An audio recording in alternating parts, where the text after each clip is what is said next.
G'day. In my last upload, I mentioned that I was going to mirror a interview from the Nathan Oakley channel with Johnny Cirucci. It's a really good little interview, and I'm going to play that in just a tick. And if you like what you hear, and you want a bit more depth, a little bit more, depth, a bit further, a deeper dive, come and check out these three videos. They're a bit too long for me to mirror. The Illuminati Unmasked by Johnny Cirucci, Part 1, Part 2, and Part 3.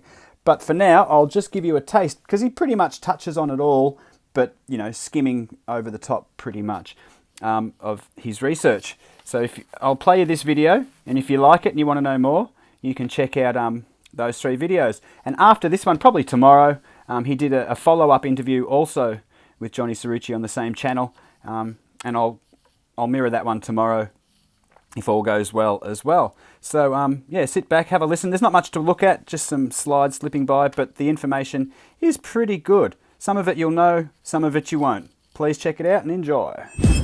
If you're ready, Nathan, I can kick that. Yeah, you go ahead. Go ahead. Sorry. Yeah. So, full disclosure, I am a Protestant, born again, fundamentalist Christian. That's my bias and my prejudice. I came about this as a result of being a passionate, patriotic, former Italian Catholic, not a former Italian, but a former Catholic. I'm still Italian, and was very frustrated with I lean right of center in my ideology. 20-year military guy, time in the Marine Corps, the Army National Guard, and very frustrated with how it was I couldn't get any answers. Couldn't get any answers to serious problems, even from supposed alternative media here in America. There's right-wing, quote-unquote, alternative media, Rush Limbaugh, Fox News, Mark Levin, Sean Hannity, Bill O'Reilly, and I just kept getting the same stuff from them. It was propaganda, and really with the Obama administration, the advent of the Obama administration, it was clear that they were pulling their punches, and they were all saying the same thing. They were all reading from the same sheet of music, which at that point I got very disgusted, and I started looking outside of those sources of information.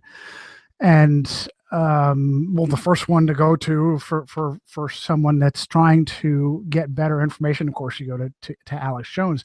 And Alex Jones presents some excellent material on symptoms, on fluoride and police state and chemtrails and so forth, but they're all symptoms, and he never really gets to root causes. So I continue my search because I didn't buy it. And I will tell you, the breaking point for me was the supposed death of Osama bin Laden in 2011, right on the heels of the Obama birth certificate controversy, birth certificate controversy. And I happen to know, I had inside information outside of common sense and doing research on it, that it was not what we were told. It was actually a ludicrous idea for members of SEAL Team 6 to go in and take the most valuable asset of the global war on terror, shoot him on sight, and dump him in the ocean. And we got a cartoon for that too, didn't we? Yeah, oh my goodness.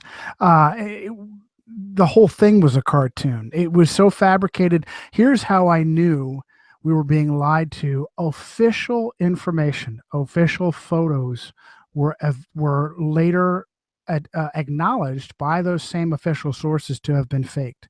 The photos of bin Laden, the bloody face of the dead bin Laden, were later acknowledged by mainstream sources to have been faked. There was a photo in the White House Situation Room that I'm sure many of us have seen, the picture of Obama and Biden and Mike Mullins and John Brennan, the drone executioner, and Hillary Clinton with her hand on her mouth. That's the kicker right there. Supposedly watching the blow-by-blow of SEAL Team 6 as they went in and executed Osama bin Laden. And then we were later told by mainstream sources, Associated Press, mainstream news sources, that picture was a fraud because there was no live real-time feed from SEAL Team 6. They repeatedly changed the story. First, the operators fought through a bodyguard. Then there wasn't a bodyguard. There was a firefight, and then not a firefight. First, bin Laden had personal bodyguards around him. Then he didn't. Then he shielded himself by one of his wives. Then he didn't. And these are official mainstream sources that are changing their story again and again. It's like a mass shooting. There was a bit you missed. You missed a bit about how they identified him by having a similar height soldier lie down next to him, which I thought was ludicrous. Oh well, then I didn't even catch that. All I heard was they checked his DNA on site. Come on, really? Why would you do that? They tortured Khalid Sheikh Mohammed. They waterboarded Khalid Sheikh Mohammed, KSM, something like 180 times, supposedly to get every scrap of information out of him. But Osama bin Laden, shoot him on sight, dump him in the ocean. How stupid are we? How stupid are we? And so when all of the mainstream so-called conservative sources, Fox News, Rush Limbaugh, Mark Levin, Sean Hannity, all carried the water for that ridiculous lie of a story, I knew that we were being lied to across the board, being lied to. So I continued to dig deeper. I came across a guy who was kind of like an author and historian that gave out some fantastic information I never heard before, that traced just about every critical event in human history, at least from the dawn of the Roman Empire to present, to Rome. And he used names, places, and dates. Now, I'd had experience as a university. Sorry, who was that? I had experience as a columnist for the university paper when I was in college. And then after that, I picked up as a blogging from like 1994 on. So I had been playing with writing and researching for decades. So when I listened to this guy give this information, I'm taking notes and I'm looking this stuff up for myself, and I'm getting it verified. Crazy stuff. For instance, he made this crazy accusation that the atom bombs that were dropped on Hiroshima and Nagasaki were never dropped. They were planted by the Jesuits who had been in Japan for several hundred years. And as proof of this, he gave the story of the USS Indianapolis that had delivered to I don't know which bomb it was, to the B-29s at Tinian and Delahey, I think was the island where they were stationed. And the Indianapolis, big story. If you've ever seen the movie Jaws, Steven Spielberg, it actually plays a major role in that movie, where Robert Shaw's character Quint talks about being on board the Indianapolis, how the Indianapolis was torpedoed. The Indianapolis was absolutely set up. They were told radio silence and don't zigzag, and their position was given away, and they were torpedoed. And this guy said they were set up by traitors who answered to Rome. And the proof of this was that they all went down. They were torpedoed. The Indianapolis was torpedoed on the feast day of Ignatius Loyola, July 31st. I think it was 44. And I looked that up, and oh my, he was absolutely right. And he made this comment like, those brave sailors were given up to the sharks on the feast day of Ignatius Loyola. And that's just one example of just a myriad of facts that I looked up for myself, and it shocked me and woke me up. I had my second awakening. So what was the purpose? I mean, I don't know the history of that. So what was the purpose of the sinking? I mean, you're saying it was like a sacrifice? Exactly. The Rome and the Jesuits use. There's a passage in the book of Daniel that describes the beast of Rome as different from previous beasts. It's no longer a political military power. The old Roman Empire was a political military power. The new Roman Empire is a beast unlike any other because it's a massive parasite. Here's a better example for non-Christians. The Marvel Avengers movies, Captain America, big favorite of mine. Hydra. Hydra is a metaphor. Hydra is a metaphor for the Jesuits. They're a parasitic organization that uses other countries' militaries to do their will, and they use the countries that they hate. They use America. They use America's military to conduct crimes, and then they hang the American people with the blame, and they hate America at the same time. A great example is Vietnam. Vietnam was engineered by Cardinal Spellman in New York. It's actually, researchers call it Spelly's War. And it was purposefully engineered to have no resolution and have it be a meat grinder for what Rome calls heretic Buddhists in Vietnam and heretic Protestants here in America. And it was a punishment on both countries. Same thing for Japan and the atomic weapons. Needless crimes against humanity that occurred with those atomic weapons being dropped. Absolutely needless. Done to punish the Japanese because the Japanese had kicked the Jesuits out in the early 1600s. Now, I'll pause there to explain who the Jesuits are. Was you and I were talking before we went live.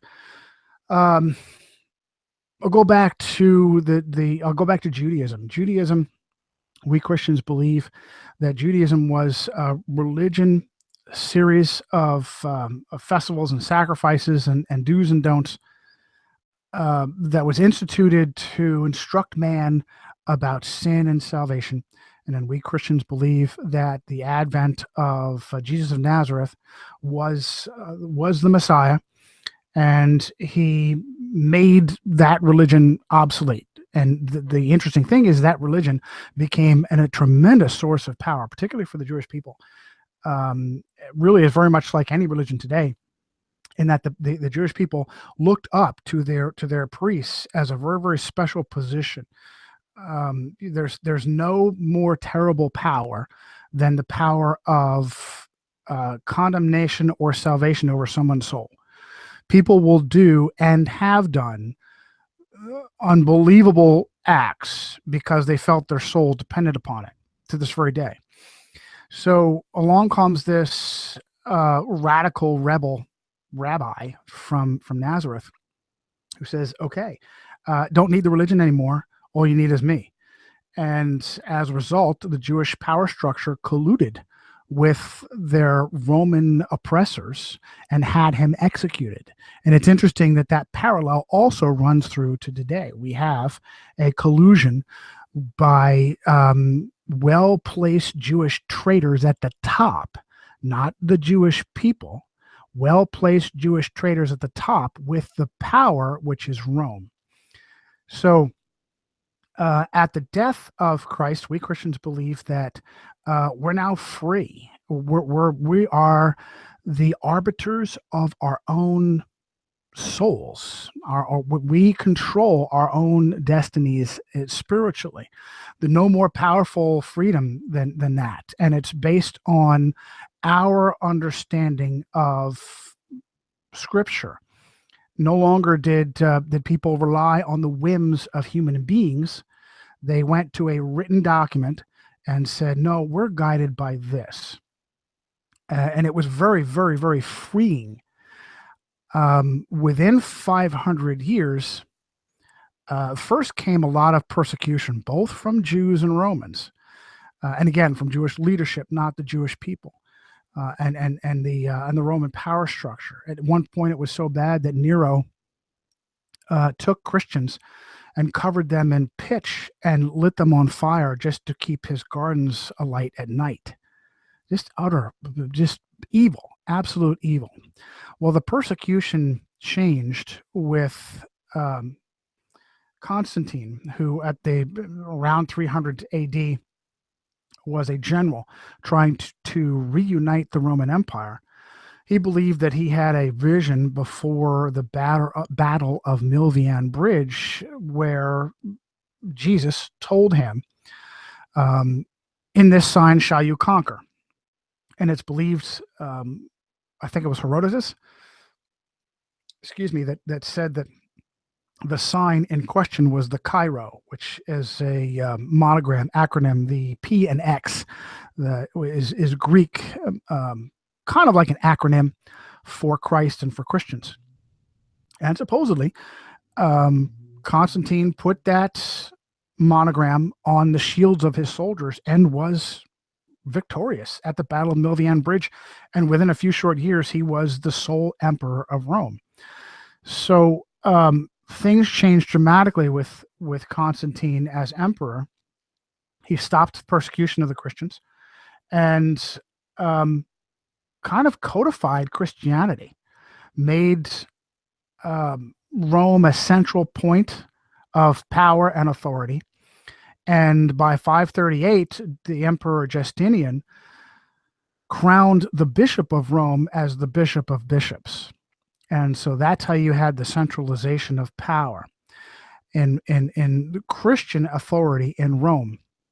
Unfortunately, after that, Theodosius I, I think Theodosius was before Justinian actually, made Christianity the state religion of the Roman Empire.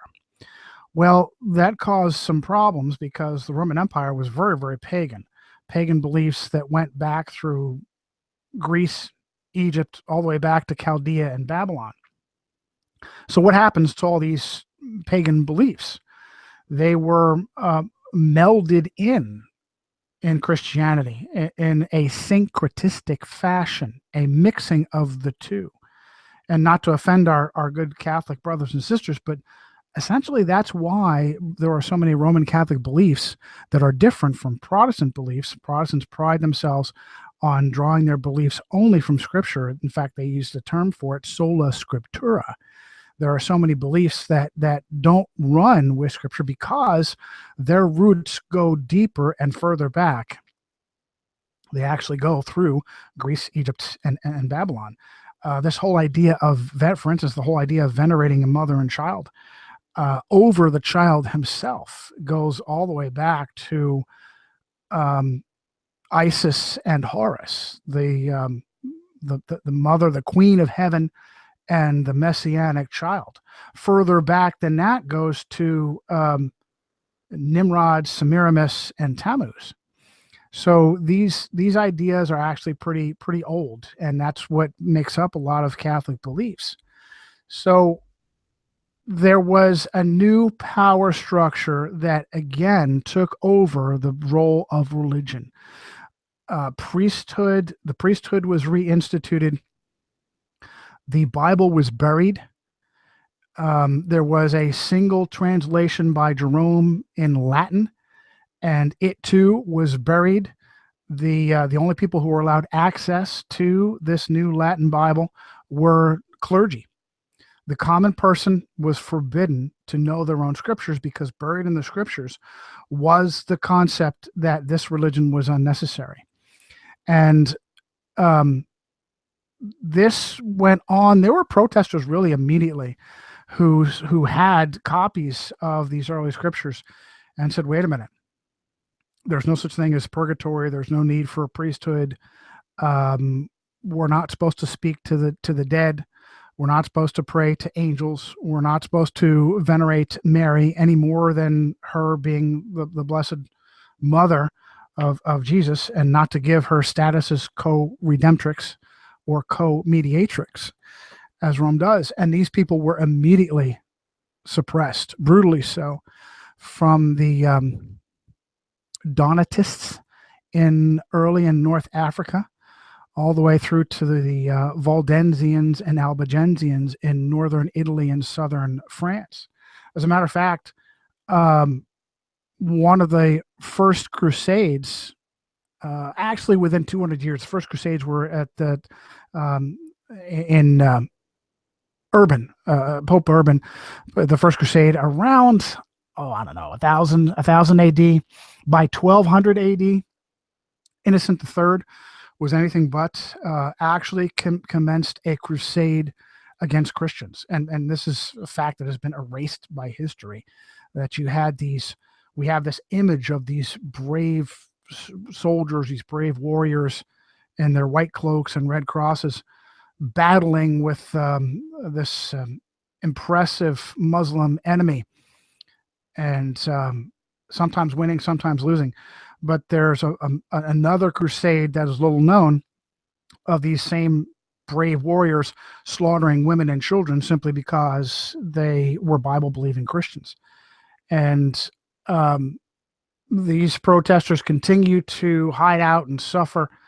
Particularly the Waldensians actually used the Alps as their only defense to make it difficult for them to be tracked down.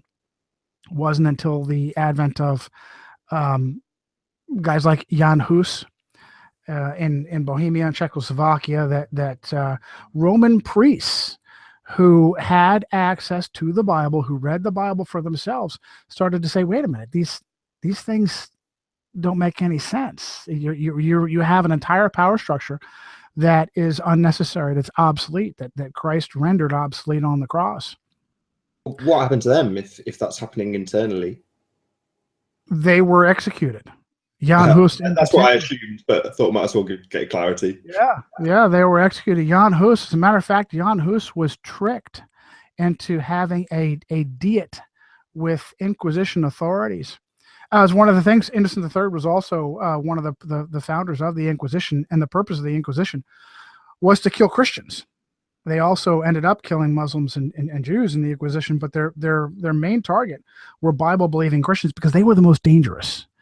The ones who had access to showing how this power structure was unnecessary, a power structure that claimed to have its basis on the Christian belief system, and yet was fraudulent and unnecessary. Those were the most dangerous, and therefore they were the most persecuted.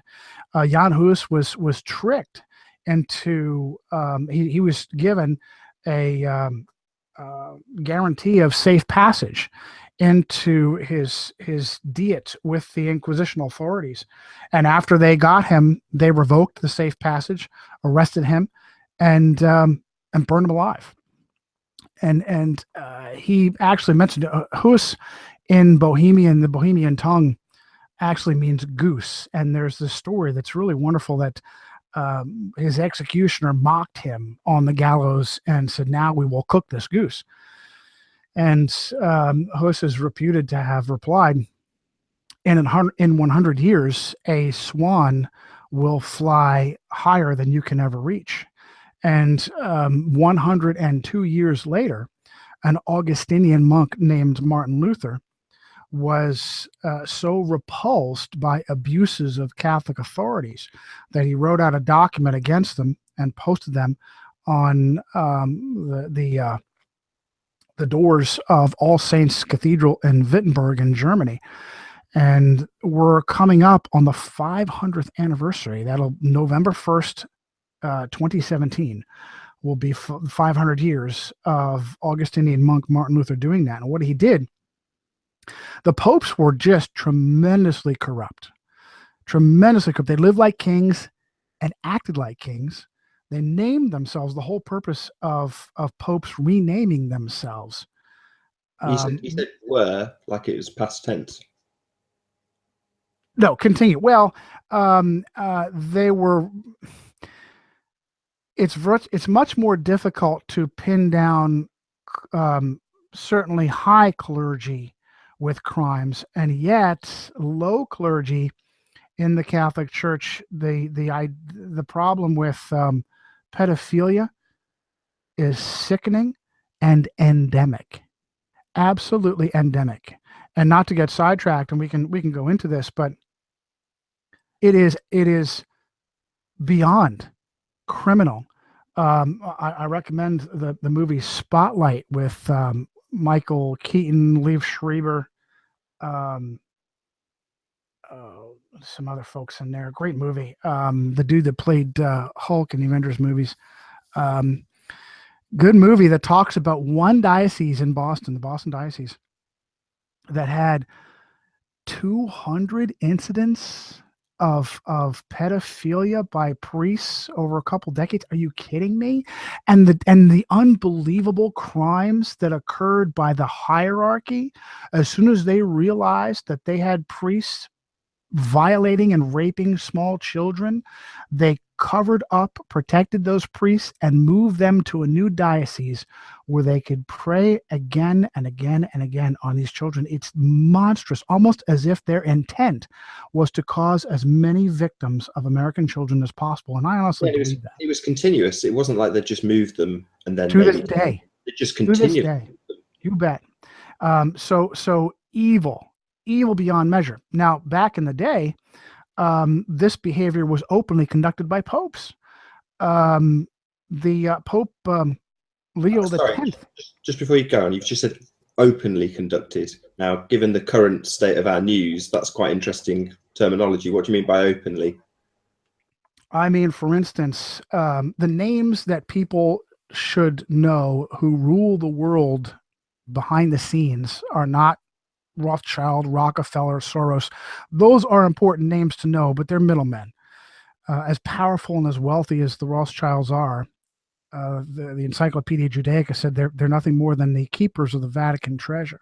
And they absolutely are. The real names of power are the so-called black nobility: de Medici, Farnese, Orsini. Tom Cruise, Tom Cruise got married in an Orsini castle. He's reputed to be a Knight of Malta. Still, my point of bringing it up is to show that they still pull the strings to this day. Farnese, Borgia, Aldo Brandini, Colonna. These are names that are not only incredibly powerful, but many of them have been popes: Farnese, Borgia, de Medici. And so I bring that up because it was a de Medici that was Pope Leo X, in 1517. And when I say we're conducting this licentious behavior openly, for instance, prostitution, I have a reference. I have two books out: Illuminati Unmasked and Secret History. And I think I just put it in my second book, just recently out, Secret History, that he would throw these parties and he'd have young naked boys pop out of the dessert. So that's what I mean when I say they did these perversions openly. Martin Luther, when he was still a practicing Augustinian monk, was given a special mission by his order to travel to Rome. And when he visited Rome, he was shocked. They actually had special brothels just for clergy. He could not believe the depth of depravity. There are, I have listed many examples of these popes, and I think when Giovanni de Medici was made pope by his family, a very wealthy family. Quick aside, the masters of banking were not the Jews. The Jews were put in as masters of banking. The masters of banking, the first bankers were the Templars. And the real masters of the banking were families like the Medici.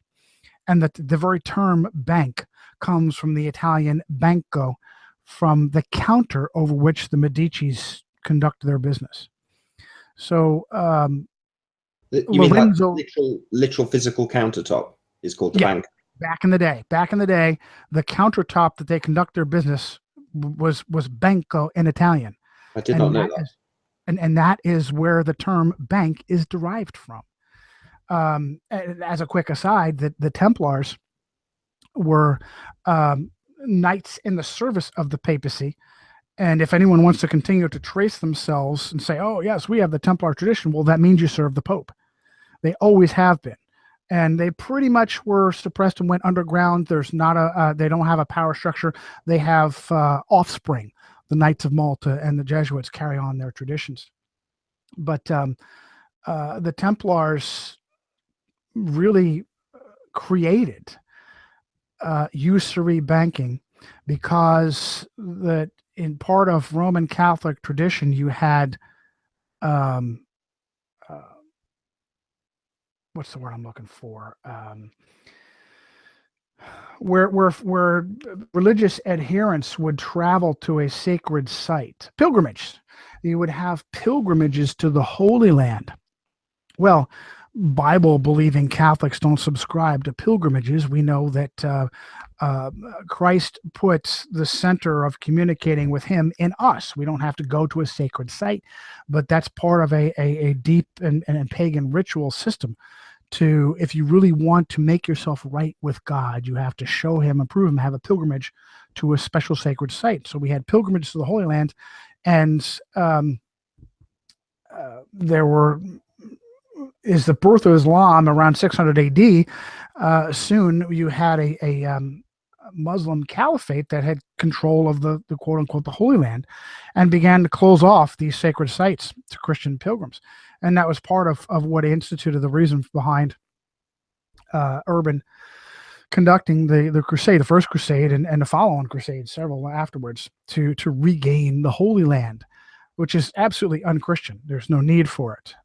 So it's now Israel. It's what is now Israel, absolutely, and that's a whole nother topic that we can hit. But the Templars were there, actively trying to regain the Holy Land and to protect these Christian pilgrims. Well, Christian pilgrims didn't want to get robbed. They had a lot of brigands in this area, and so they would turn in their valuables to these Templars, and the Templars were experts in intelligence gathering and Gnostic beliefs. And so they would take these valuables, and they actually had a system of ciphers. They had a special code. They would give that traveler a receipt with a special code that can only be read by another Templar. And you could take that receipt and for a fee, turn that receipt in and regain your valuables. That fee was usury, and this eventually ended up becoming modern usury banking. The Templars invented banking, not the Jews. As a quick aside, the Roman Catholic Church owned royalty within within a very brief time. I mean, you could say Roman Catholic Church was established certainly by 500 AD, absolutely by the time of 538 AD when Justinian proclaimed. But it seems that way to this day. I mean, the Queen still wears those emblems and symbols on her garb to this day. Well done, you. Who knows that those crosses and those symbols trace back to service to the Pope? The Maltese cross, not a Christian cross, but it absolutely is the symbol of a Roman Catholic knight. It's actually an ancient Gnostic symbol in the same way that the swastika and the six-pointed so-called Star of David are ancient Gnostic symbols. Oh, and by the way, so is the eight-pointed star that is venerated in Islam, also a Gnostic symbol that is venerated by these secret cabal of really, I call them Luciferians because they do worship Lucifer. I, as a Christian, call him Satan, but they call him Lucifer, the bearer of light, poor Prometheus that simply wanted to make things better for people, and by giving them knowledge, secret knowledge, and as a result was punished by the gods. So, in the 1300s, in Rome owned royalty. You could not.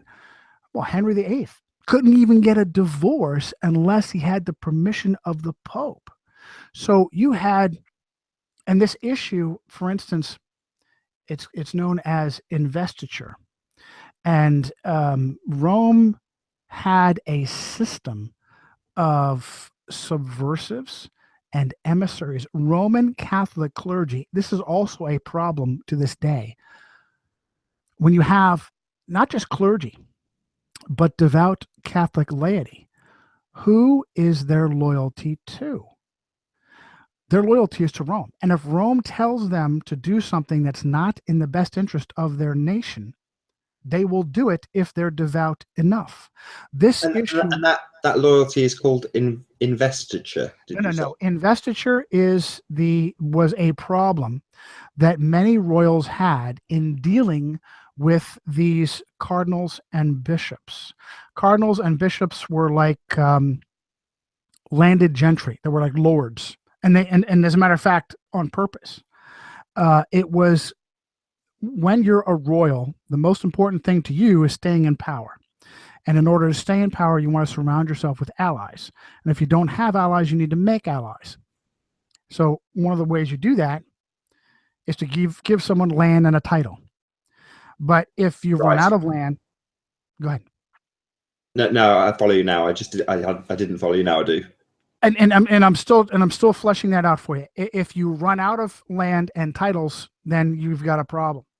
Well, you have in every nation, England, Germany, Spain, France, Italy, Portugal, you have an aristocracy within your aristocracy. It is the Roman Catholic clergy. Even though these people are born in your nation, some of them are, some of them aren't. They are basically an opposing army. And so as a sovereign attempted to shore up his power or her power, she wanted to make sure that as these cardinal sees and bishoprics became open and available, that they put their own allies in these powerful positions. They did not have the power to do that. They would make suggestions, but many times their suggestions were overridden by the Pope, who decided, no, I'm going to put this person there. And very often these people were not even natural born. They were foreigners. And so they had even less reason to be loyal to the sovereign. And so that is what is known as investiture controversy, is that you had royals trying to put allies in powerful positions, cardinalcies and bishoprics, and not being allowed to. This happened to Prince John Lackland. This happened to his father, Henry II, the source of many controversies throughout history. So you have this tremendous power that sits in Rome that controlled whole nations, even though there was no military. And this the key to this started with the Crusades. Urban realized that he had the power, and subsequent popes had the power simply by their status as the so-called vicar of Christ on earth. They didn't have to use their own. They don't have to raise their own military. They used the military of other nations who were loyal Roman Catholics. And so that's what makes the Holy Roman Empire. I know that traditionally it has a very specific historical and geographical definition, but I use it in the broad sense of the term, is a different empire altogether, uses other nations' powers, militaries, intelligence agencies. And so there's only one king that I know of in my research that has ever rebelled, and that was Philippe le Bel, Philippe the Fair, Philip IV of France. Philippe le Bel took advantage of some confusion over papal elections, and actually had the papacy moved to Avignon, and was there for about 70 years. And while the papacy was in Avignon, for the first time that I know of, before and since, you had a royal that actually had control over Rome rather than vice versa. Well, Philippe also realized that the power wasn't just in the person of the Pope. The power was in his knight servants. And at the time, it was the Templars. And the Templars were shockingly powerful. The Templars had more wealth than most nations in their day at that time. And so Philippe said, listen, I'm an ambitious guy. I have some control. I want all control. And so he took advantage of rumors that the Templars spat on the cross and conducted weird sexual rituals. And honestly, there's controversy whether or not this is true or false. I'm convinced that any powerful secret society conducts these rituals at the very top. So that there had to have been some level of truth. Otherwise, he wouldn't have been able to sell this. And he had Clement V, who was in his pocket, order the suppression of the Templars in 1307 on unlucky Friday, October the 13th, 1307. And so they hunted down the Templars, tortured them for information, and had most of them killed, but many of them went underground. And I'm also convinced that they ended up in Switzerland. And that's why you see that that's what this Swiss banking that no one's allowed to touch, why the Pope's guard is a Swiss guard. That's what's left of the Templars. Right, so they have immunity because they've got as long a history as... They have the power. They have the immunity because they have the power, and their power runs deep in history. So with Jacques de Molay was their general at the time, their Grand Master. He was captured and tortured for information and eventually executed. And so they realized, the people at the top, the people in Rome, and eventually returned. The Vatican eventually returned to Rome, and the power brokers realized, hey, we can never again conduct our agenda, our machinations with our own names and faces so visible.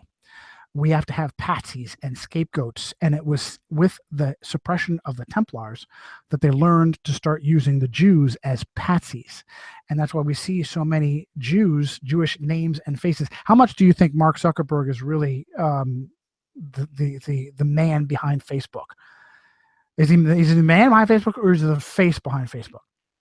That's an example of a countless face. There's no doubt. He's just a face, and he's clear. And anybody that knows any research is clear. He's a puppet. He's a puppet. They take these people and put them in positions of power.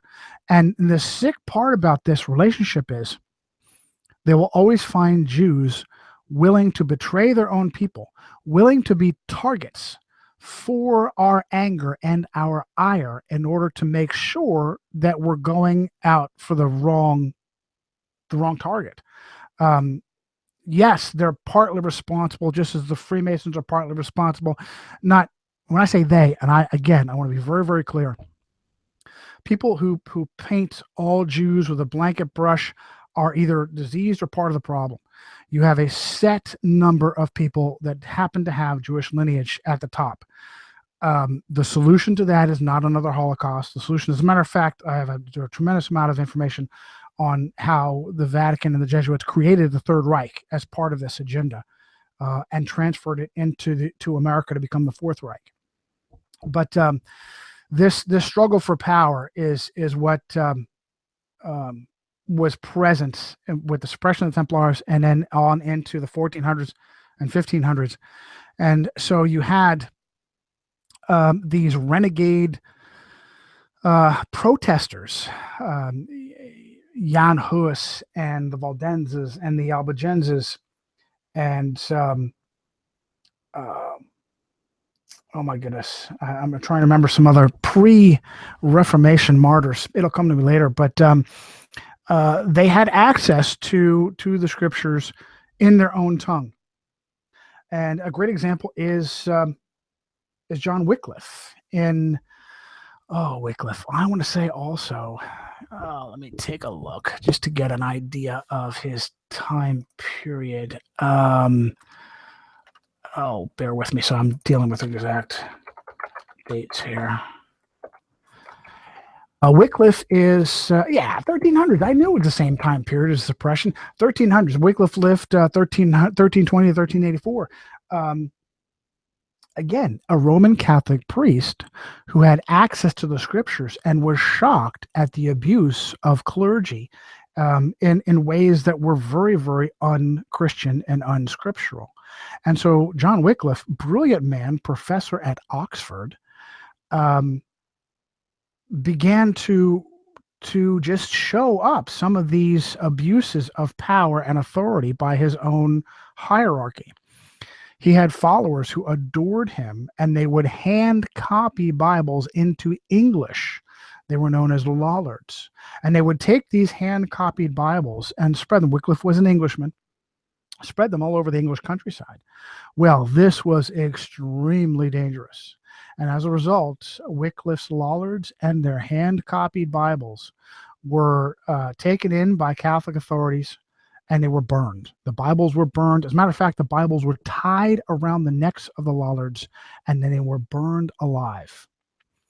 And it was a terrible, terrible loss, because it would take, oh my, months upon months upon months to hand copy these Bibles. And so it was a very powerful counter to people becoming aware of what it really means to be a Christian, and how the Roman Catholic hierarchy were doing a lot of very unchristian things.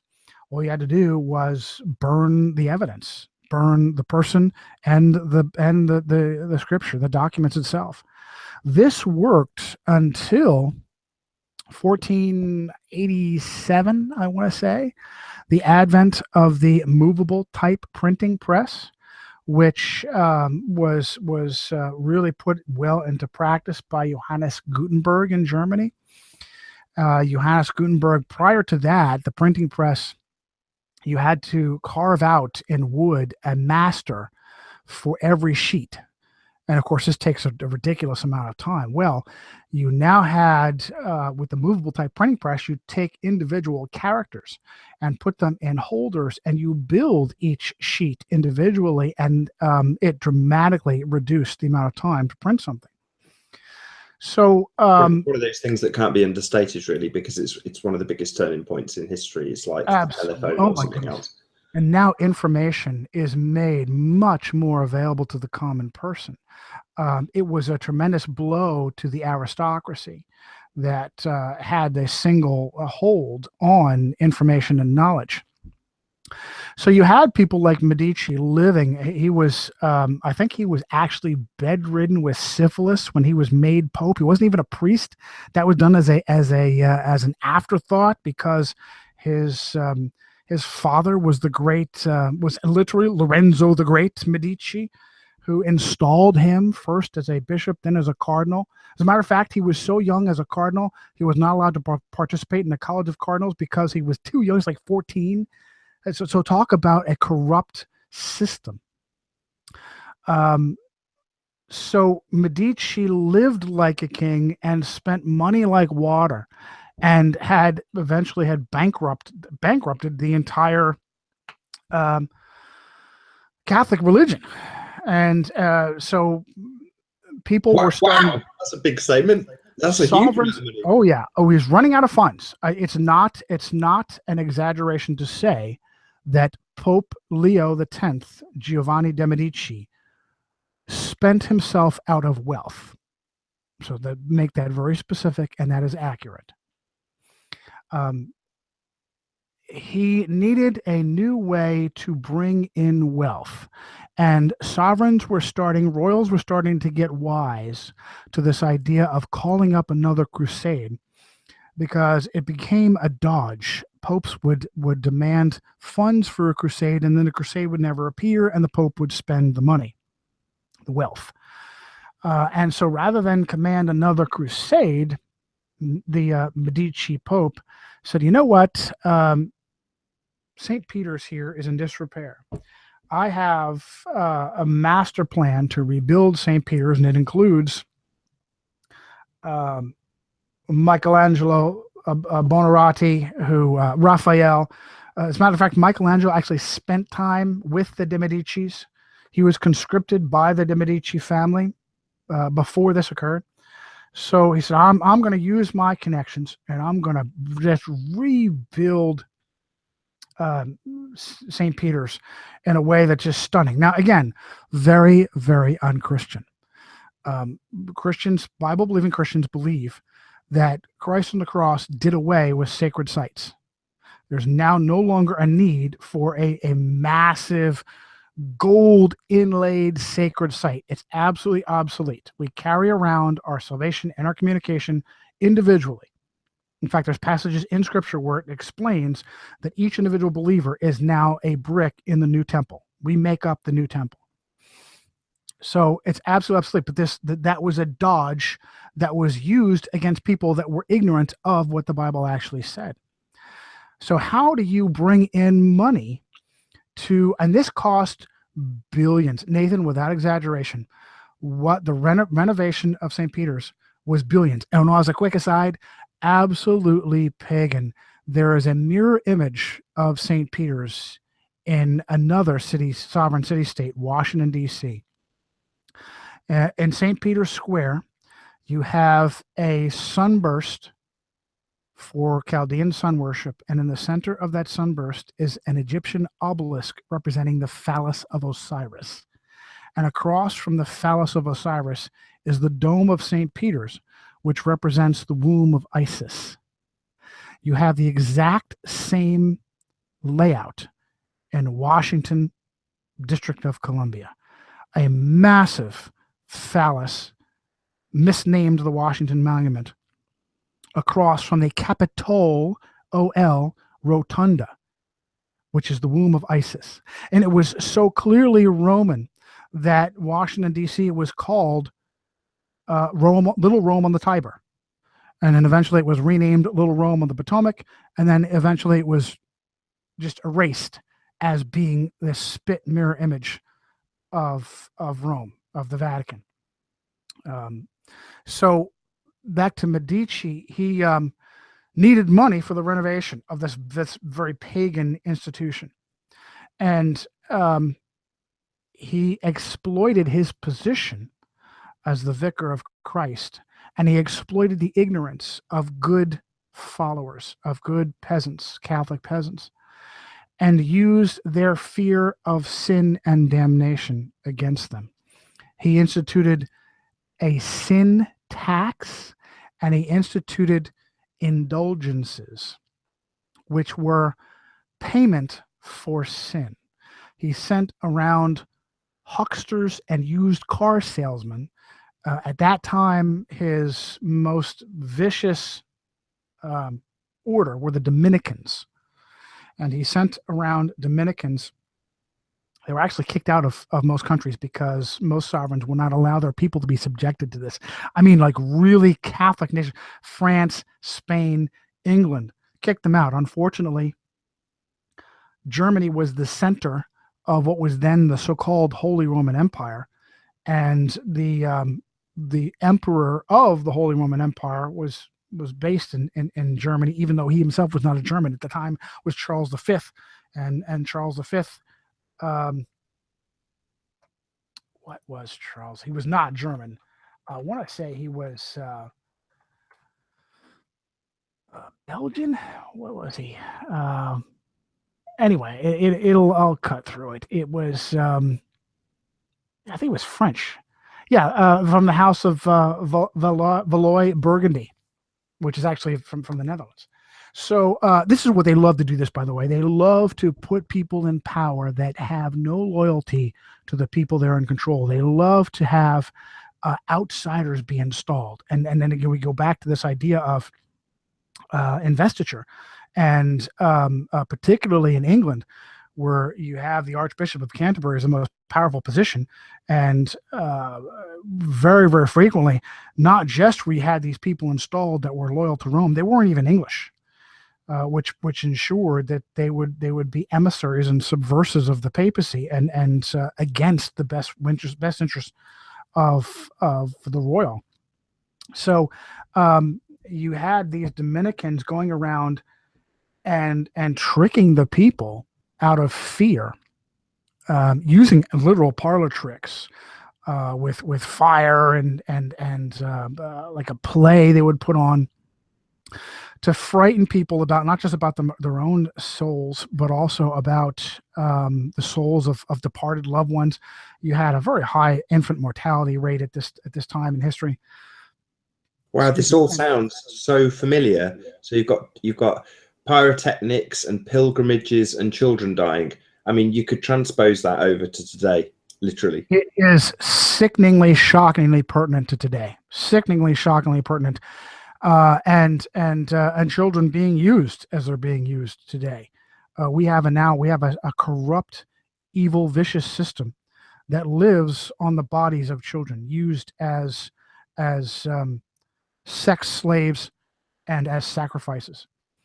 And so you had these hucksters, these snake oil salesmen going around and scaring good, ignorant Catholic peasants and saying, we know that you've lost your baby girl.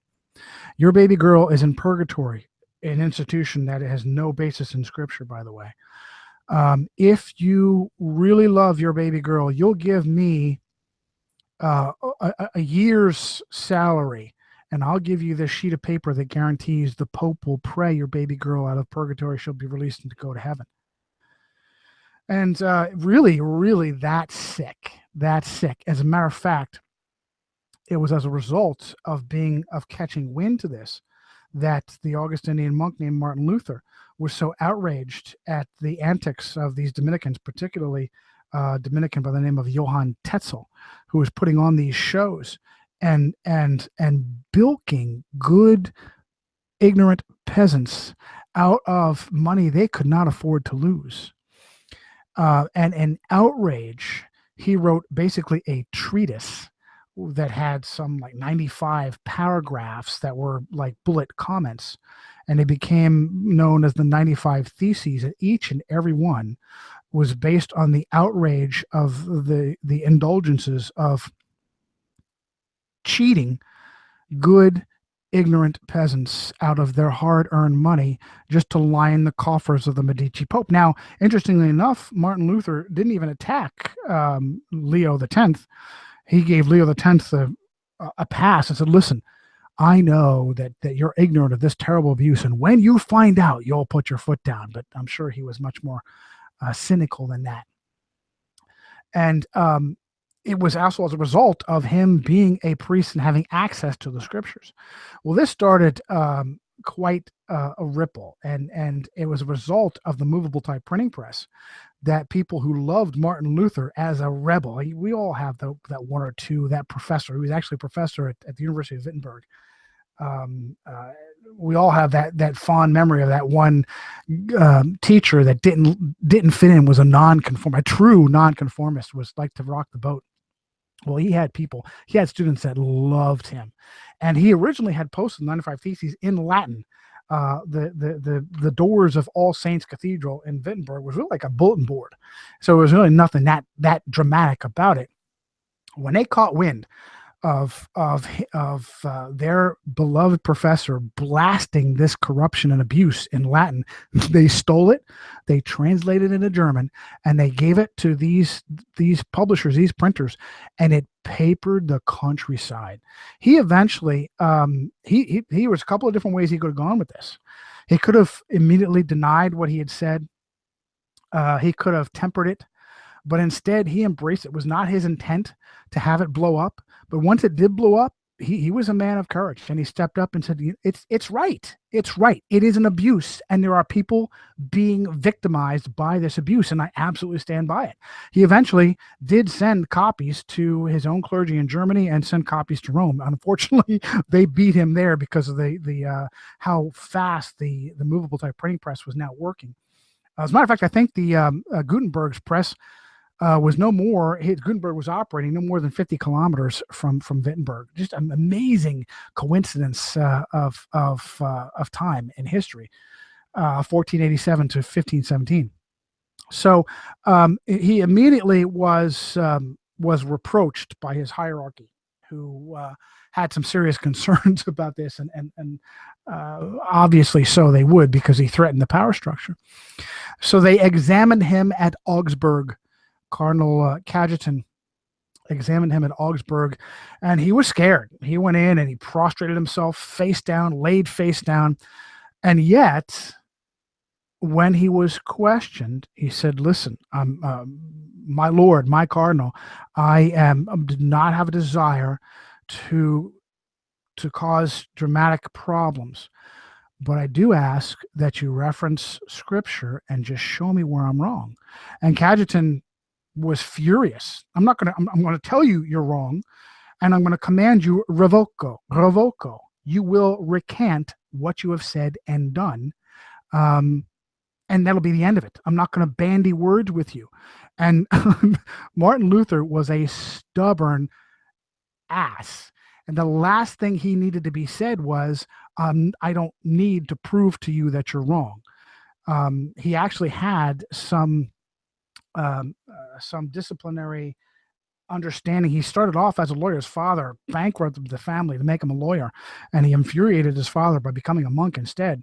So he had a legal background, and so he had, back in the day, this is known as humanism, the idea that you don't just do on the whims of a human being, you nail it down to a specific document, because the whims and understandings of human beings change and can be abused. We now call this the rule of law. When you nail someone down, by the way, England and Germany took point on the idea of a constitutional monarchy, that the very monarch themselves was still responsible to a document over and above their own power. And this is based in Christian tradition, the idea that the sovereign is not God on earth, that the sovereign himself or herself actually answers to a higher authority and is responsible for doing the right thing. So Augsburg ended, and Martin Luther was intended to be reconciled, and instead he dug his heels in. So this snowballed and got worse, and another diet was called at Worms, and is known as the Diet of Worms by those who don't pronounce it properly, where he was again, but this time more professionally examined by the Inquisition. And he started off again very scared. He actually went in, and he wasn't going to go, and then Charles V gave him a safe passage. And 100 years prior, Jan Hus had been given a safe passage by the Holy Roman Emperor, and he would have been arrested and murdered. So he didn't even receive the safe passage at the time. He was promised a safe passage. This was also, interestingly, in the exact time of peasant upheavals, because peasants were just tired of being used.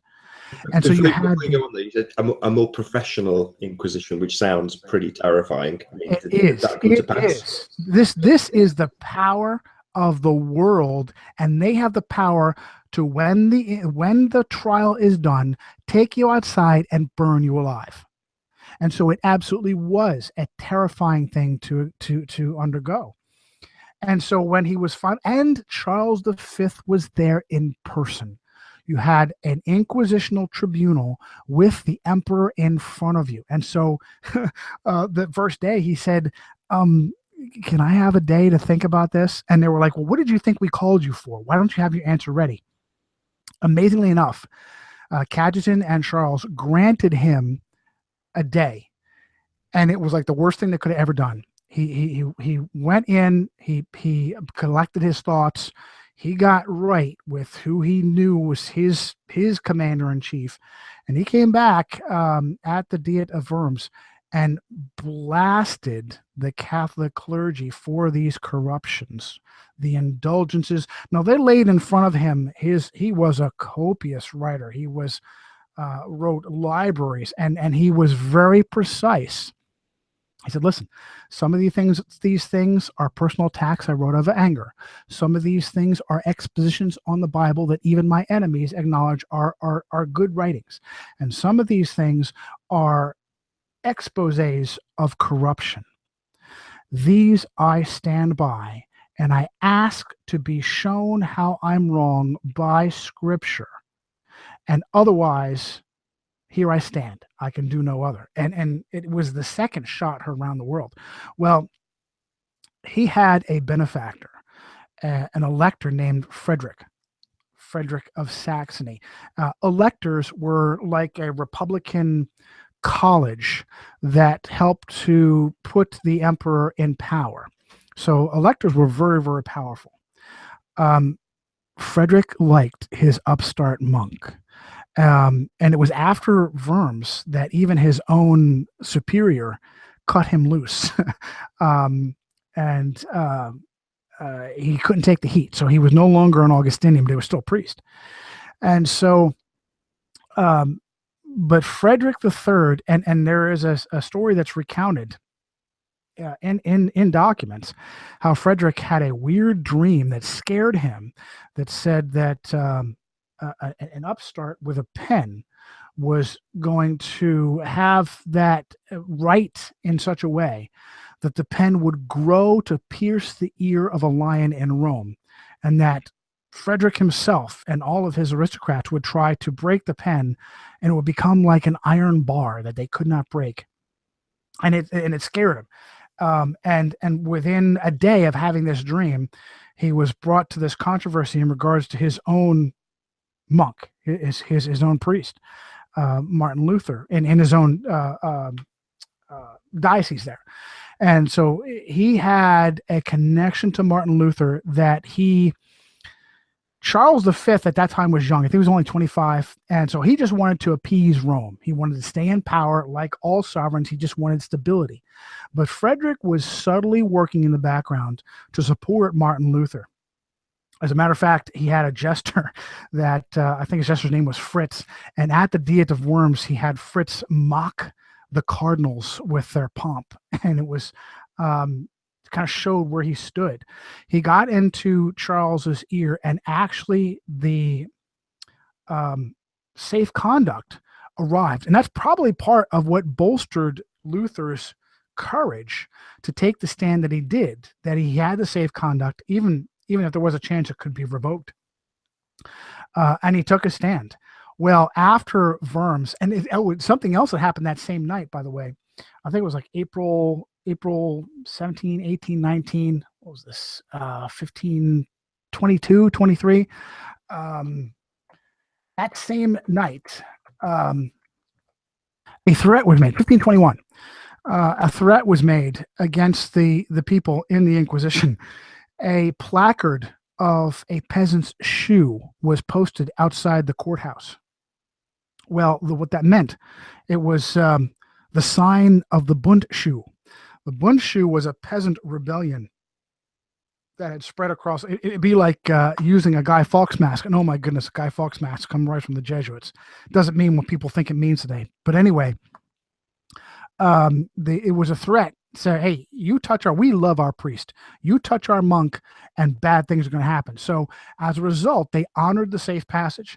And after the Diet of Worms, Martin Luther. I've got to ask this. I'm really sorry to interrupt. So there's a plaque of a shoe that represents that. That seems a bit crazy. That needs a bit of explanation, just because it's a bit out there. Yeah, it was part of the Bundschuh rebellion, the peasant rebellion. Look, peasants were always unhappy with being used by the aristocracy. That's forever. That's a part of feudalism and a part of human existence.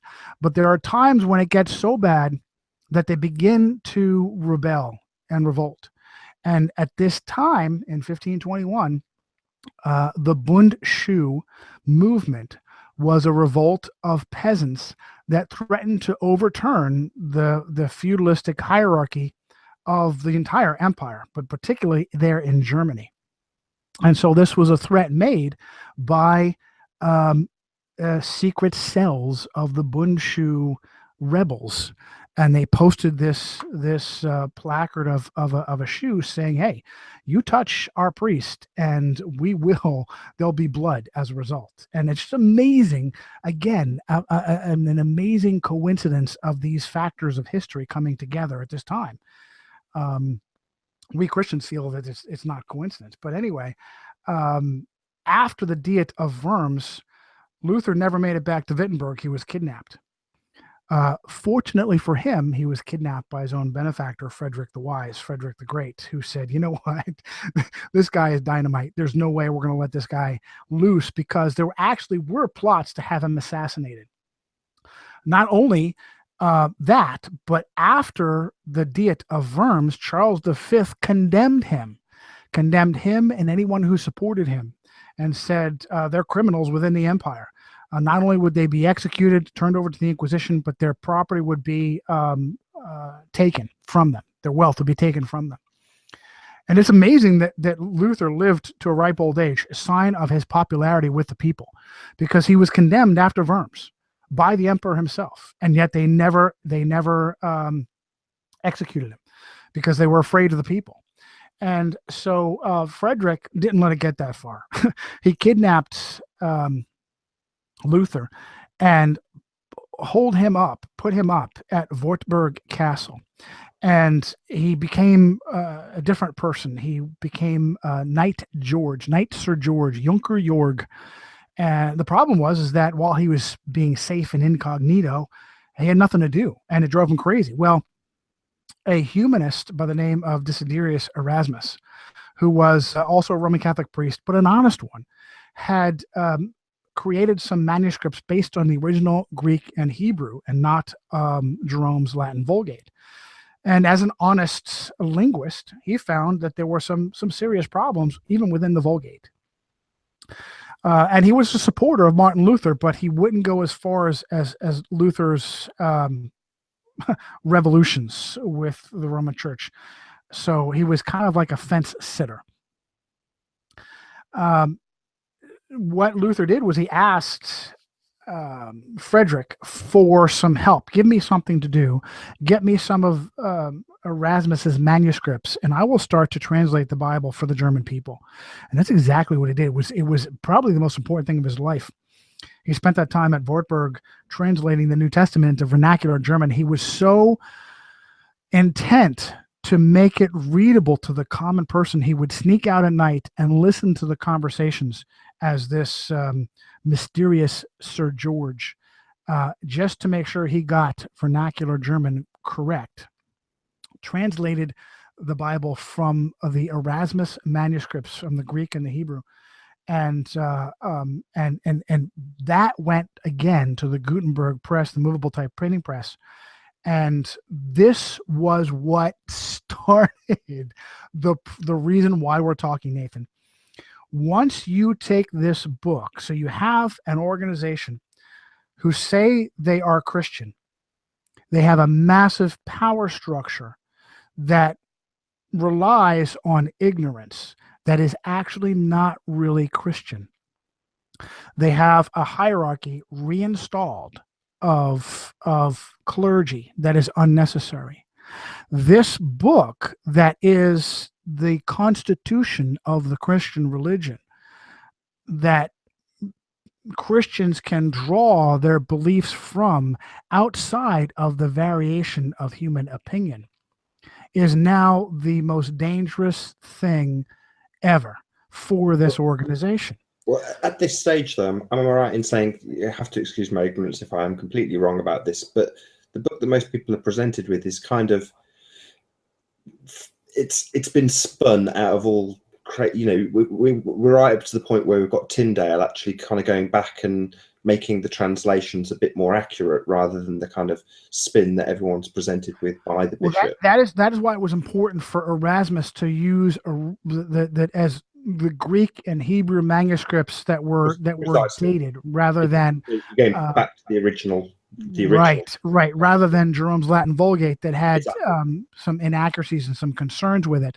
For instance, the modern Jesuit-written Roman Catholic Bible, the Douay Rheims, still has those inaccuracies. For instance, in Genesis chapter 3, when it talks about the curse and the promise of what happened with the fall of mankind in the Garden of Eden, where it says that cursed is Eve and her offspring, and Eve will bear the seed of promise, and that seed of promise will be bruised on the heel by the serpent, and that seed of promise will bruise the serpent's head, will crush the serpent's head. This is actually the first prophecy of the Messiah, because there is no such thing as a seed of the woman. It's physically impossible. It's a hint at the virgin birth of the Messiah, and the Douay Rheims, the Catholic Bible, actually changes that and makes Mary the one who crushes the head of the serpent. So these are some of the inaccuracies that, unfortunately, today, those same inaccuracies have now been written back into modern translations, where you have all kinds of crazy things that have been abused. And so I school fellow Christians. I tell them, look, don't stick to one particular translation. The King James translation is based upon the manuscripts that are known as the Textus Receptus, the received text. Pretty solid group of manuscripts, pretty good translation. Unfortunately, the old King James, tough to read unless you're an expert in Shakespeare. And oh, by the way, Francis Bacon, who was almost certainly William Shakespeare, was also the guy that edited the King James Bible for James I. Another story. I mean, we're at the point in history, though. We're about an hour in, maybe a bit more now, where we're right on the edge of the beginning of the heliocentric deception. We can now explain. We've got. I mean, I didn't want to interrupt any of that because that is all new information to me. Well, 99% of it, and it is fascinating because we're now at that point where anybody who's had a lot of the information that you may go through now with Tycho Brahe and so on, that they probably haven't had that, you know, pre 500 years leading up to this point, and it is truly fascinating. It's been purposely erased from history, and this is why. With the advent of the movable type press, the fires of the Inquisition could no longer keep up with the Bibles being printed. In the time of Wycliffe, God bless him, who was actually thrown out of Oxford by the open-minded Catholic hierarchy leaders in Oxford. Imagine that, the brilliance of John Wycliffe, thrown out of Oxford. You could cope with Wycliffe and his Lollard followers by burning their hand-copied Bibles and devastating the attempt to disseminate the Bible amongst the common people. But with guys like Martin Luther and later on William Tyndale bravely translating the Bible into the common tongue and then having it sent to these printers, now you had too many Bibles covering the countryside. Rome had a serious problem. So the 1517 was the 95 Theses on All Saints Cathedral in Wittenberg. In the 1520s, you had a young Spanish Basque noble getting wounded at the Battle of Pamplona. And Pamplona, I want to say, was Battle of Pamplona was 1521. The same the same year as Worms. So the Battle of Pamplona between Spain and France wounded a young knight named Ignacio Lopez, and devastated one of his legs was broken so badly it had to be reset and then reset again. And he did this without anesthetic. It was done to him without anesthetic. Just brutal, very, very painful. He was devastated. He had these visions as a result of his pain, and you can imagine. Certainly, he had visions of the Virgin Mary and the infant Jesus. And he rededicated his life to become not a soldier for himself, but a soldier for Mary and Christ and Rome, and probably in that order too. He decided he was going to personally re-win back the Promised Land for the Pope, and he was also going to crush this new Reformation. Well, he gathered together some friends. He ended up going to Paris to learn Latin in his new agenda, his new mission. And there in Paris, he got together some supporters, Peter Faber and Francis Xavier.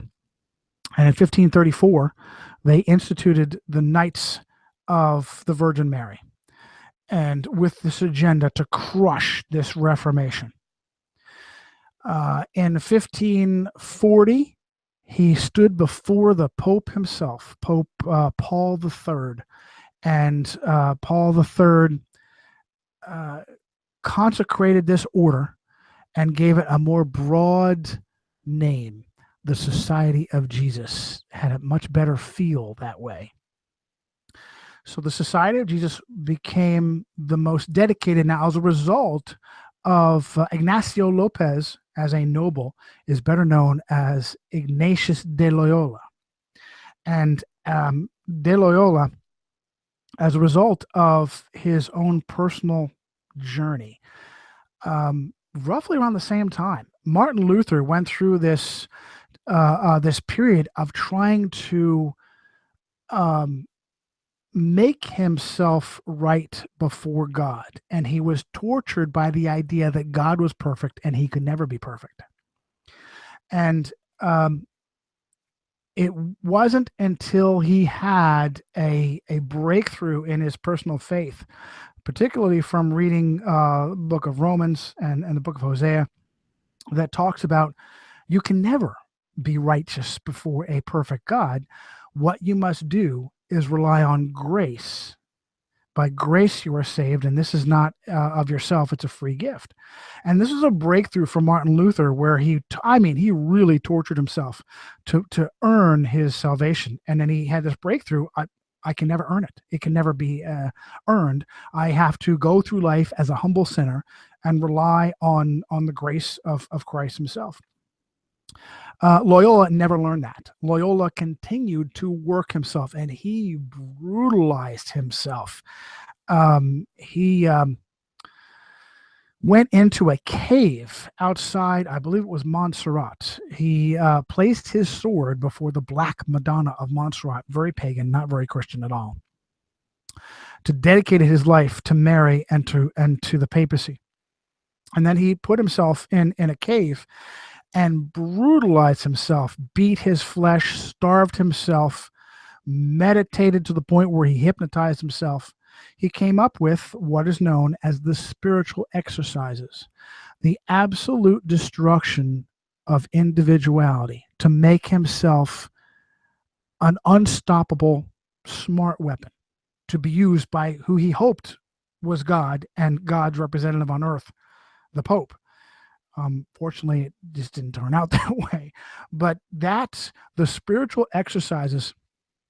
To give you an example of what they are today, the United States Marine Corps boot camp is based upon Ignatian spiritual exercises, the total destruction of self, so that you can remold the individual into a smart weapon. And that's exactly that. It is a perfect analogy. The average, and I'm speaking from experience, I've earned the title of United States Marine. From Marine to Jesuit, they are the same in their dedication. And that's why Marines are so renowned as for their prowess on the battlefield. They have been destroyed in self. Their self has been taken out, and now they are the best smart weapon you could have, and that's what you have in the Jesuits. Well, so here's the problem: they could not stamp out the promulgation of the Bible, and so what they did was a brilliant plan to alter reality to discredit the Bible. This could be traced back to, oh my goodness, it was Wolsey, Thomas Wolsey, the Chancellor of the King himself in England, of Henry. And Wolsey called it learning against learning, to take the truth and weave lies into the truth so that you could cause people to question their own reality. You could cause people to now doubt what this Bible said, and you would force them to return to acknowledge Rome as their ultimate authority, both physically, politically, militarily, and spiritually.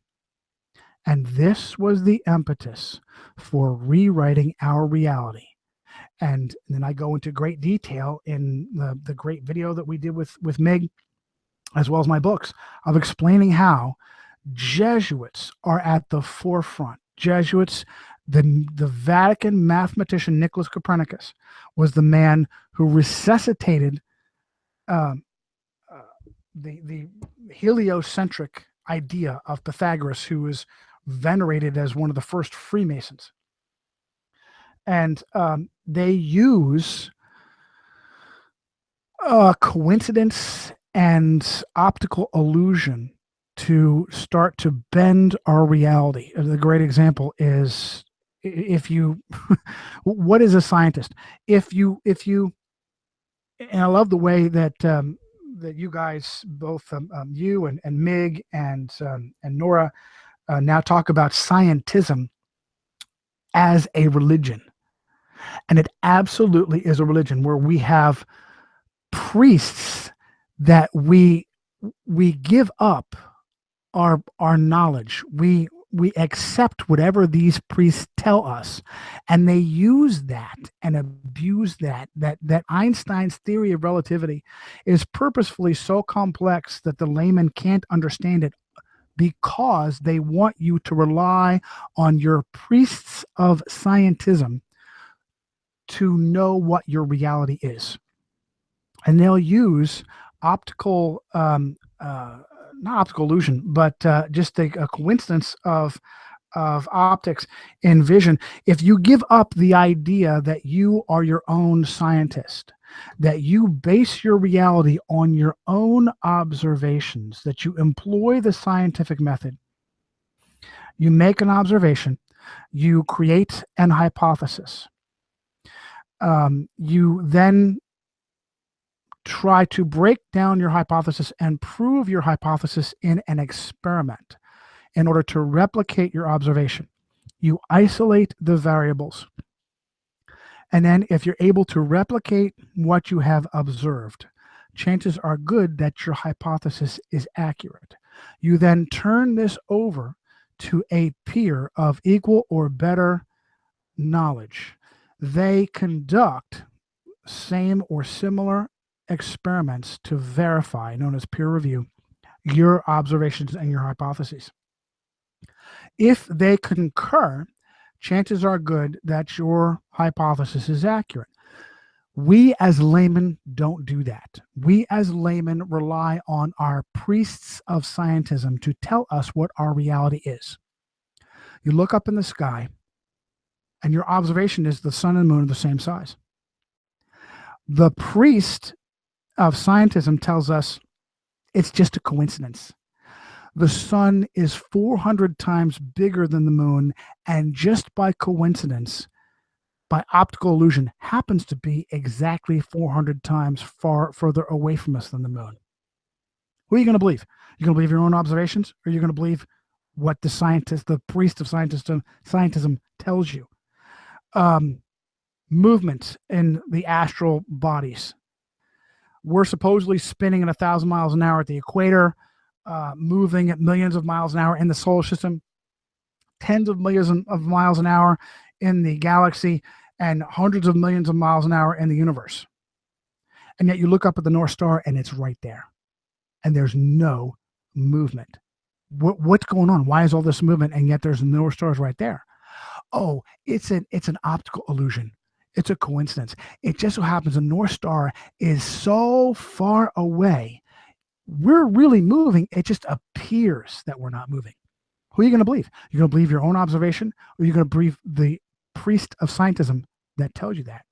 It has been a sick matrix of lies, started in Rome, and they actually covered their tracks.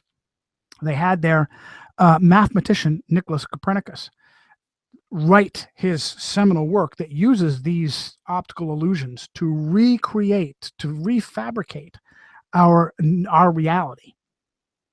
He was so afraid of what he did that he didn't want it published in his lifetime. Catholic authorities forced it to be printed because it was seminal, critical to their agenda of rewriting our reality, creating a matrix of lies to discredit the Bible. And De Revolutionibus, let me see if I can get this right.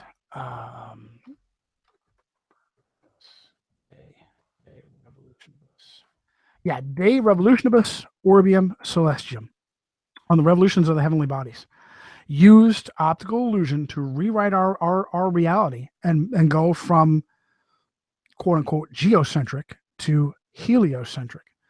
And if you are not your own scientist, it works. And that is true for the entire web matrix of lies. You have to accept what you're told by the priest of scientism about astronomy, about evolution.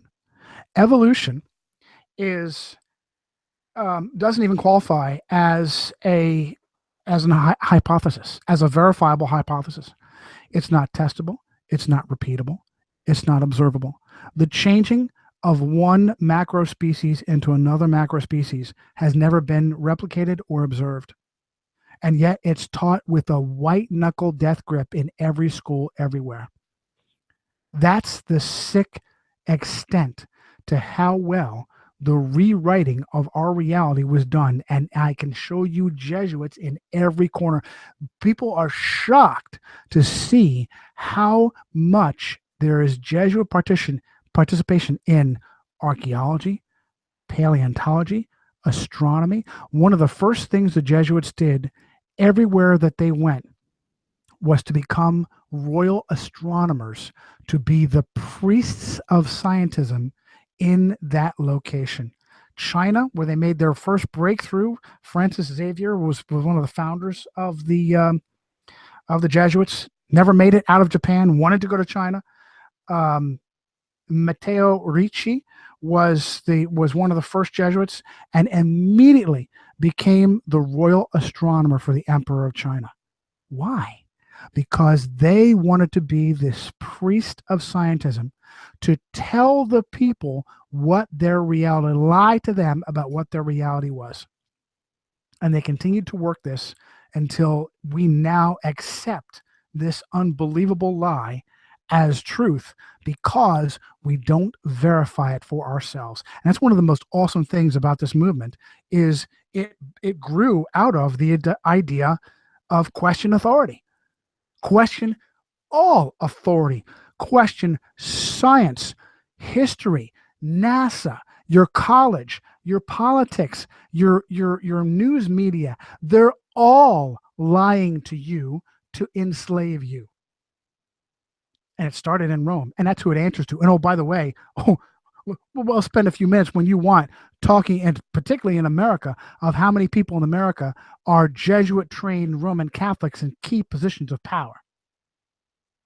The only one you missed off that list for me was mathematics. I mean, that's one of the things that's been manipulated. And Globebusters currently are pointing this out, that we use base 10. Well, that's not necessarily the best system for most applications that it's being used for, and there's a reason why we use it.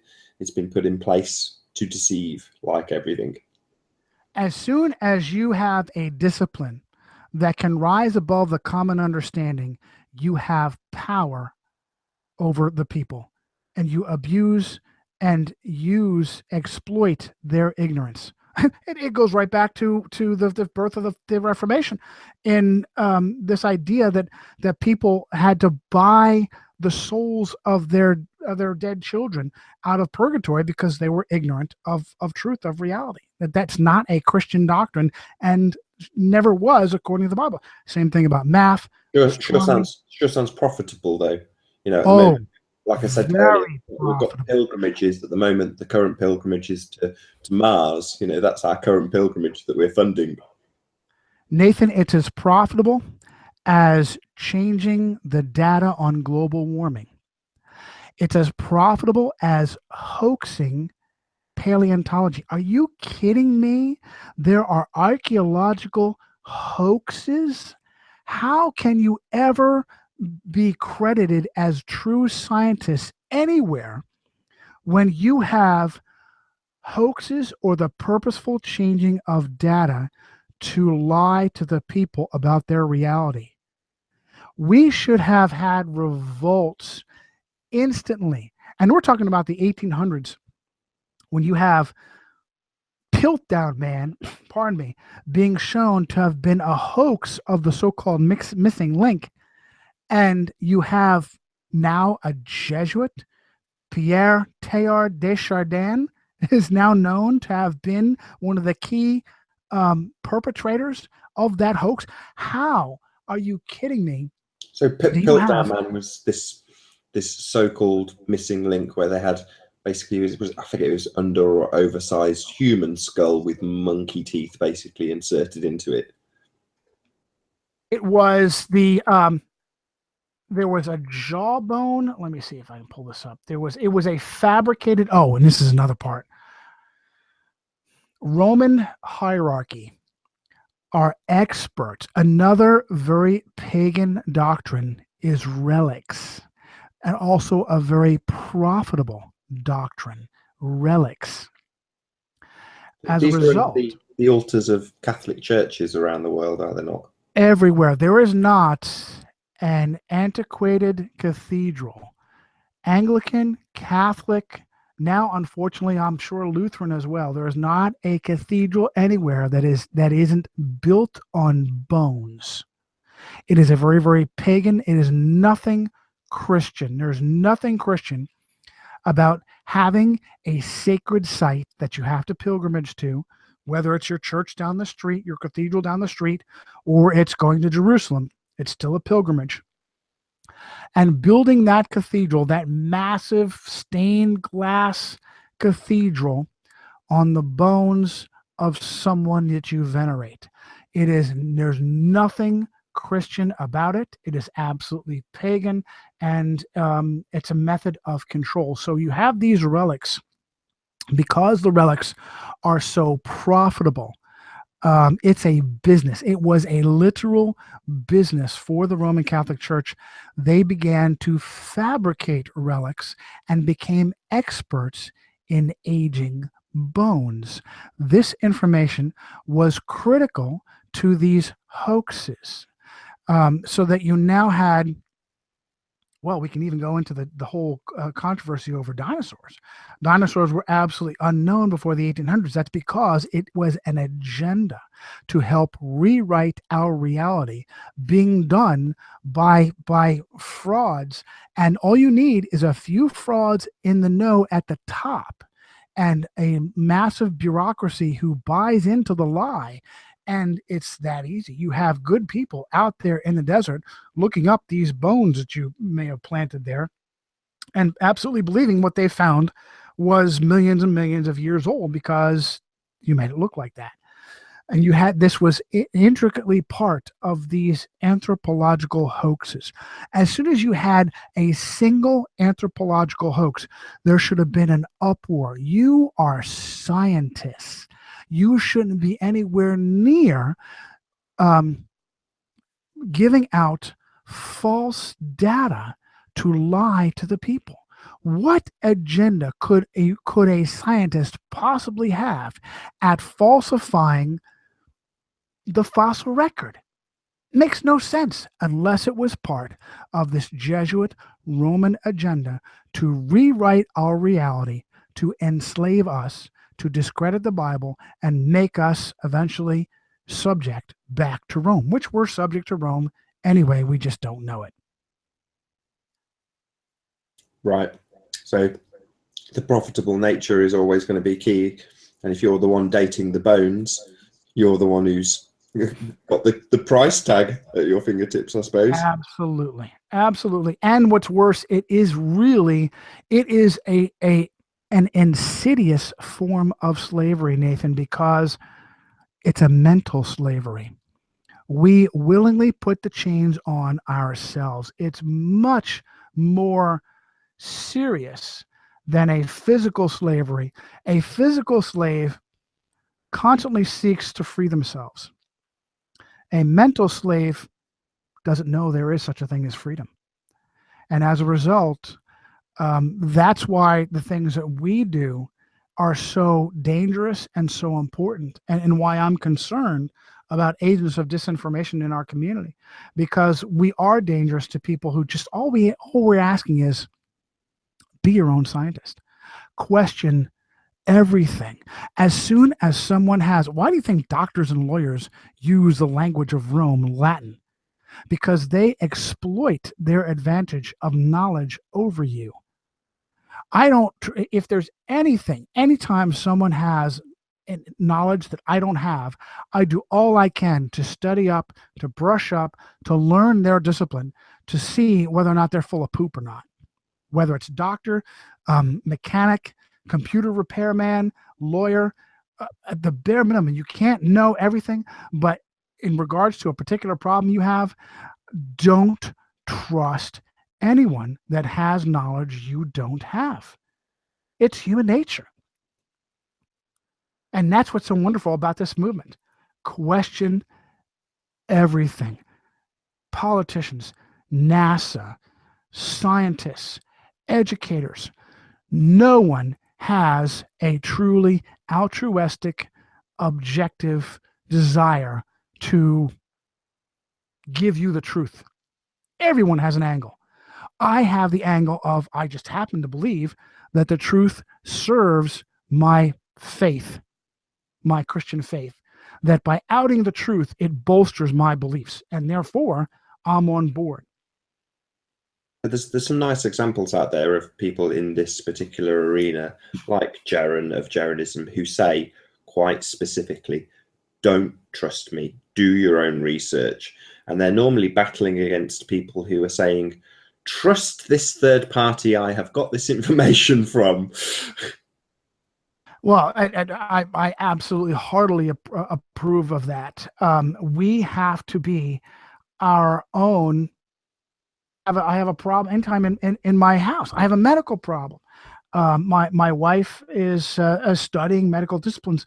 I immediately demand of her that she gives me information so that I'm not relying on a vet or a doctor or someone who is telling me something that just doesn't feel right with me.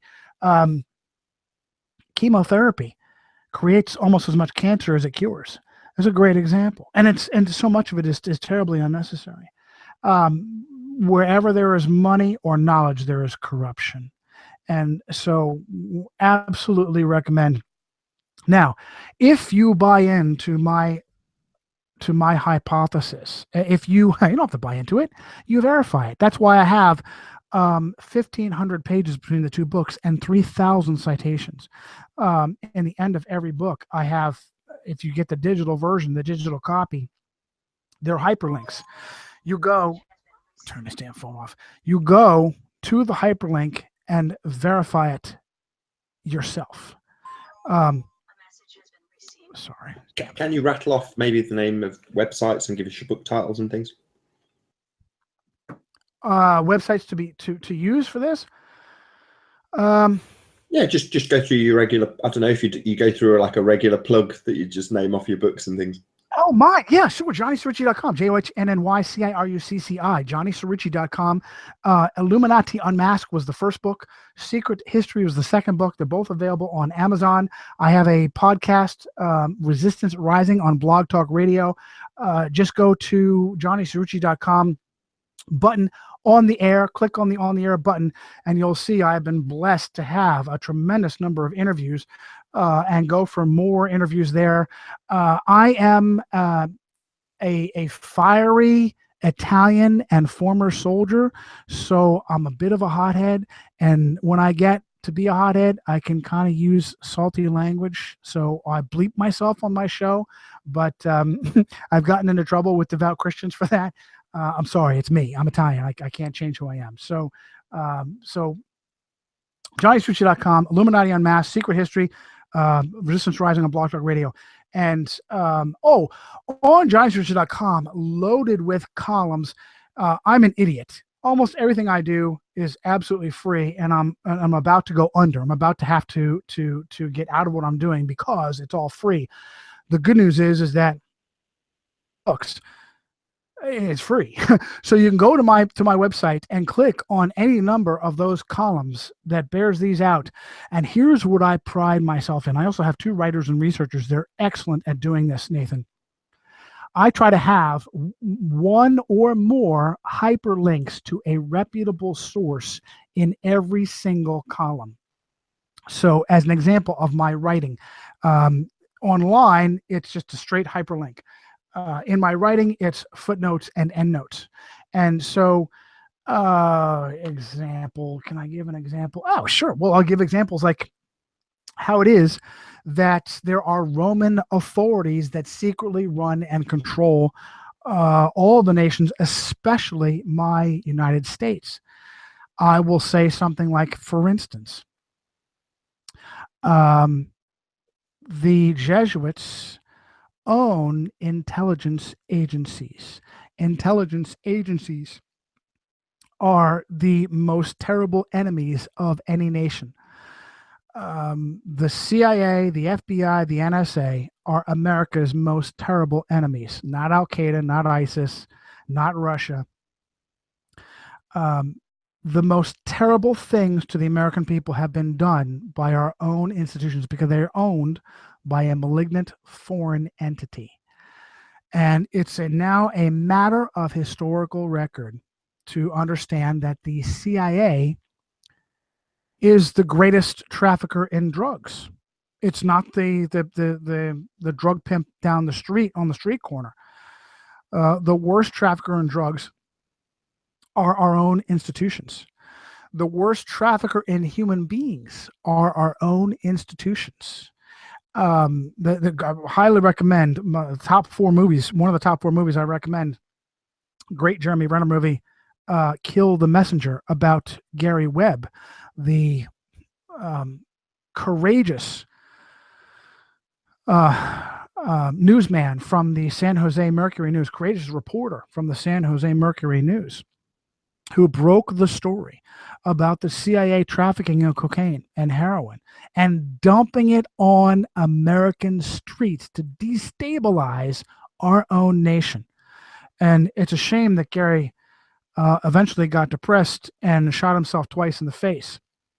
You know, there are people that still believe that he committed suicide. It was absolutely ridiculous. But great movie. And so you have, and I also recommend, although you're not going to get the complete truth from Oliver Stone's JFK, phenomenal movie, almost a documentary, destroys the idea that our sitting president was killed by a lone gunman. You have this guy who worked for the CIA and the FBI, goes to the Soviet Union, picks up a bride from a colonel in Army intelligence, comes back to the United States with his Soviet bride without a hitch. Then hatches this plot in New Orleans. And you have, if nothing else, you have the Zapruder film, which clearly shows whether the Zapruder film was doctored or not. The killing blow to Kennedy knocks his head back, not forward. So clearly the killing blow came from the front, not from the rear.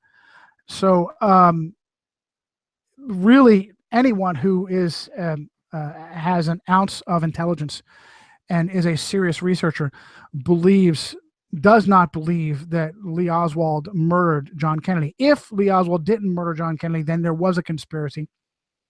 Who had the power to have the Secret Service stand down, to alter the route of the presidential limo, to affect communications that day, to have key witnesses disappear, be murdered, killed, die of cancer, to have the FBI force witnesses to conform to the Warren report? Are you kidding me? The FBI investigation is just as much Roman Catholic as the CIA. The FBI was founded by a Roman Catholic knight named Charles Joseph Bonaparte, great grandnephew of Napoleon Bonaparte. The CIA was founded, the OSS was founded by a Roman Catholic knight of Malta named William Donovan. Founded by Catholics, today run by Catholics. FBI founded by Bonaparte, devout Roman Catholic. FBI run today by James Comey, devout Roman Catholic. CIA founded by William Donovan, devout Roman Catholic, Knight of Malta, given the Order of St. Sylvester by Pius XII in 1944, Hitler's Pope. Today run by John O. Brennan, the drone executioner, Jesuit Roman Catholic.